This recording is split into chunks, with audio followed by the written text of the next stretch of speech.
Hello everybody, Don't Blink here again with another Battlefield 3 gameplay commentary for you guys. Today I've got some footage I recorded while playing Conquest on Sen Crossing using the Engineer Kit with the Scar H. And I think I have the M9 and the SMA equipped. But that's not really the focus today. What I wanted to talk about is the upcoming Mega Patch for Battlefield 3. This patch has been in the works for ages now, and I'm really looking forward to it coming out. A lot of people thought it was going to come out this month, February, but unfortunately, based on a tweet that Jinto, the community manager for DICE, put out a couple days ago, that doesn't seem to be the case. And according to him, there's no ETA on the patch. Hopefully it'll come sooner rather than later, but either way, I'm just excited that it's even in the works. But some of the data from that patch that's being worked on has actually been given out by the developers at DICE to the Battlefield 3 weapon statistics site Symthic. Some of you may be familiar with that site. It's a very popular one within the more hardcore Battlefield 3 crowd, people who like to know their weapon statistics when they choose their loadouts. And as a result, I thought I would go ahead and go through some of the data that was culled from the information that DICE gave out to this website, and give you guys my opinions on some of the changes that could perhaps be made in the very, very near future to this game. And just to get this disclaimer out of the way, all of the data that was included in this information dump, I guess you could call it, it's not really a leak, since DICE is doing it with full knowledge of its implications. But all of the data in this information dump is non-final, so much of it can change by the time the patch comes out.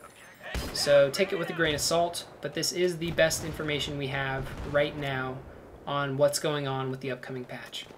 So first up, we have the Assault class. All assault rifles will be getting their minimum damage buffed, and the G3A3 will also have its maximum damage buffed. I'm not really sure why DICE thinks that assault rifles need to be buffed at all, because honestly I think most of the assault rifles are better than most of the other weapons in the game. The assault rifles are probably the best class of weapons available in Battlefield 3. But nevertheless, many of them are being buffed in terms of their minimum damage. And in terms of their recoil and spread, the changes are all across the board. We've got nerfs, buffs, all sorts of stuff. And some people have posited that these changes are due to the changes that DICE made to the attachment setups. So I think it's really just compensation and not really them trying to make any conscious changes to how the weapons handle. So no real trend in terms of what's going on with the recoil and spread for the assault class. And you'll hear me echo this sentiment with some of the other classes in just a bit. The Engineer class, for example, is having the Scar H and its minimum damage buffed. And a handful of the Engineer's carbines, recoil and spreads are being adjusted, much like the assault class's recoil and spreads. And again, I'm assuming it's because of the changes to the attachments, no real trend in those changes. The Support class is having most of its LMGs and their minimum damage buffed, and the M60 and M240B in particular are having their maximum damage buffed too. And again, the Support class follows the trend. It's having a lot of recoil and spread changes made to it, but there doesn't seem to be any real trend to the nerfs and the buffs. Now, for the Recon class, this one is probably going to be changing the most compared to what it is currently, just because they're adding an extra hitbox for the upper chest part of bodies, enemy bodies. And the multiplier for the upper chest region is 1.25. They're changing a lot of the damage statistics for the bolt-action sniper rifles so that they will all be one-shot kills to the upper chest area within 15 meters of the target. So that's going to allow for some quick scoping and some no-scoping other than just going for the head, and it should be interesting to see how the Recon class changes in terms of its usage and effective range once this patch comes out. Additionally, the semi-automatic sniper rifles are also being buffed in terms of their damage and or range. It really just depends on which rifle we're talking about, but they're all being buffed and none of them are being nerfed. Shotguns, on the other hand, are kind of all over the place. Shotgun slugs are being buffed in both their damage and range across all shotgun types.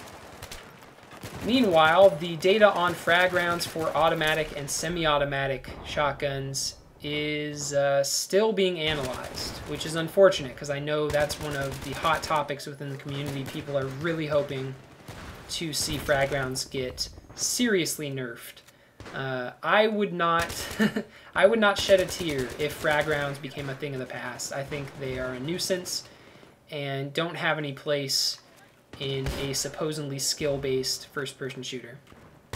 But I don't know what that guy was doing right there. But in terms of the frag rounds on the pump actions, those are actually being buffed. And that's one of the reasons why I'm kind of worried about what's going on with the semi-automatic and automatic shotguns. Because if they're buffing the pump action frag rounds, makes me worry what they're doing with the others. So we'll see what happens there. I'll let you guys know in a future video once I find out what the proposed changes to frag rounds are for the other shotguns in the game.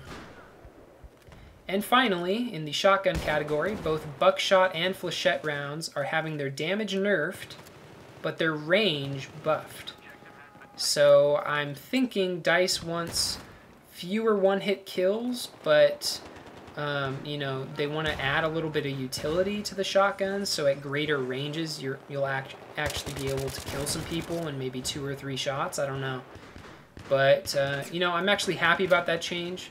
I feel like the shotguns aren't really useful on a lot of the larger maps, and obviously that's the point. They're supposed to be close quarters weapons, but on some of the maps that you just don't even have a chance with the shotguns. And yeah, so I'm actually kind of happy about those proposed changes, and we'll see what happens there.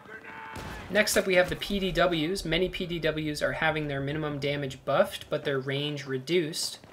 And additionally, Pdws are almost uniformly being nerfed in terms of both their recoil and spread. I don't personally see the need for nerfing any of the Pdws because I personally don't think very many of the Pdws are all that good. Some people really like them, I do not. So, you know, maybe we'll go back to the days of the beta where the UMP 45 was just overused as heck. I don't know, we'll see what happens there. But yeah, I'm not really sure why the Pdws are being changed in those ways. Kind of confused me when I saw some of the listed changes. But oh well. And finally, we have the pistols. The G18, M9, and M93R are all having their recoil decreased, and the 44 Magnum is having its spread decreased. So looks like a number of pistols are going to actually become more effective with these changes. Now, on to the attachments. This is where a lot of changes were made. It's going to be difficult for me to sum up all of the changes because it used to be that they would change the attachments for all weapons.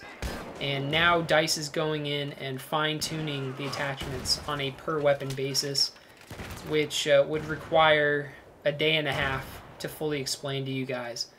But I'm going to just talk in very broad strokes, and hopefully you guys will get the general gist of what's going on with these attachments. So first up we have the Foregrip. The Foregrip is going to reduce horizontal recoil less than it did previously, and it's now also going to increase weapons minimum spread by 20 to 50%, which is a very large amount. The Suppressor, on the other hand, no longer reduces weapon damage. It reduces range instead, so that should be interesting to see what sort of effect that has. And it also reduces minimum spread less than it used to, which is kind of unfortunate. But the Suppressor is kind of overused, so hopefully we'll add a little bit of variety to the attachments that people use. On the other hand, the heavy barrel is looking really, really good. I'm very excited to use that attachment with the upcoming changes to it. It's going to be decreasing aiming down sights minimum spread by 50 or 75%, which is a ton. It's still going to increase recoil a little bit and hip fire spread as well, but it's also going to have the added benefit of increasing the range at which weapons will hit their minimum damages, making a lot of weapons much more deadly at longer ranges. The AN-94 and the G3A3 in particular seem to be getting special treatment with regards to the heavy barrel. Those two weapons have significantly less intense recoil and hipfire penalties than just about every other weapon in the game when attached with the heavy barrel. So those two weapons are going to be absolutely beastly at longer ranges when using the heavy barrel, and I think they're going to be much better weapons when attached with the heavy barrel, and I'm really looking forward to using them with it. The flash suppressor is going to be decreasing recoil by 17 to 25%. It will still hide your muzzle flash, making it easier to remain stealthy and hidden, but it will increase hipfire minimum spread by 20 to 25% on most weapons, but according to the notes, it's not going to be assessing that penalty on every single weapon it's attached to.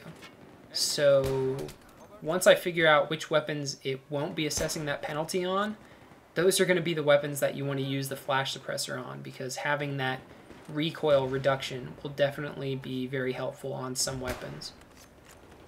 And finally, the last interesting change is that the AS Val will be now equipable with an extended magazine, taking its ammo count from 20 to 30. So that's an interesting change. I think it was definitely needed. The AS Val and its 20-round magazine was just painful to use sometimes because it does kind of spray all over the place. That's what she said. But having those extra 10 rounds will definitely be helpful in certain situations. But yeah, that's it for this kind of change list. Sorry if I rambled or got repetitive in some places, but there's a lot of information, a lot of changes being made to Battlefield 3's weapon balance, and I wanted to cover as much of it as I possibly could in this video. So, if you enjoyed this video, please give it a thumbs up, and let me know what you think of the changes in the comments below this video, and I will talk to you all later. Have a good one. Bye.